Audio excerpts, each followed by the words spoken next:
தொழிலாளர் பாதுகாப்பு உடை அணிந்து தொழிலாளர் நலத்துறை அமைச்சர் முகமது பிர்வாஸ் மணலி சிபிசிஎல் தொழிற்சாலையில் ஆய்வு.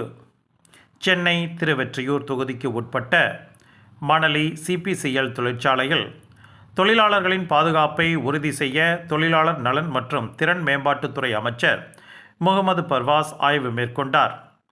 தொழிற்சாலையில் ஆய்வு மேற்கொண்ட அமைச்சர் அங்கு இருந்த தொழிலாளர்களிடம் பாதுகாப்பு பற்றி விழிப்புணர்வு ஏற்படுத்தும் வகையில் அவர்களுக்கு அறிவுரை கூறினார். அமைச்சரும் பாதுகாப்பு உபகரணங்கள் மற்றும் உடை அணிந்து ஆய்வு மேற்கொண்டார். அவருடன் துறை அதிகாரிகள் மற்றும் சிபிசிஎல் தொழிற்சாலை அதிகாரிகள் உடன் இருந்தனர். பின்னர் செய்தியாளர்களை சந்தித்த அமைச்சர், மணலி பெட்ரோலியம் கார்ப்பரேஷன் லிமிடெட் கம்பெனியில் 4000க்கும் மேற்பட்ட தொழிலாளர்கள் பணிபுரிகின்றனர். அவர்களின் உடல் ஆரோக்கியம் மற்றும் பாதுகாப்பு பற்றி ஆய்வு மேற்கொண்டு அவர்களுக்கு பாதுகாப்பிற்கு தேவையானவைகளை ஏற்படுத்தி தரவே இந்த ஆய்வு. மேலும் புதிதாக இந்த ஆட்சி அமைந்திருக்கிறது.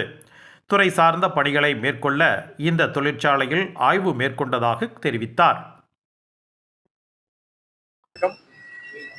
இன்று சென்னையில் மணாலியில் சென்னை பெட்ரோலியம் கார்ப்பரேஷனில் நம்ம லேபர்ஸ் வெல்த்து அவங்களுடைய ஹெல்த் எல்லாம் எப்படி இருக்குது அப்படின்னு சொல்லிட்டு ஒரு செக்கப்புக்காக வந்தோம்.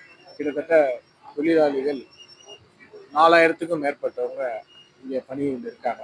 அவங்களுடைய சேஃப்டி மெஷர்ஸ் எப்படி இருக்குன்னு செக் பண்ணுறதுக்காக வந்து பார்த்துட்டோம்.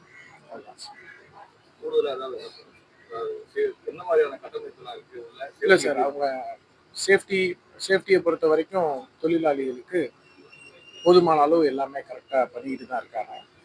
இருந்தாலும் ஒரு நம்மளுடைய பதவி எடுத்திருக்கோம், நம்மளும் வந்து செக் பண்ணணுங்கிறதுல ரொம்ப நம்ம கவர்மெண்ட் சார்பாக, தமிழ்நாடு கவர்மெண்ட் சார்பாக வந்து செக் பண்ணிட்டு வந்துருக்கோம் சார்.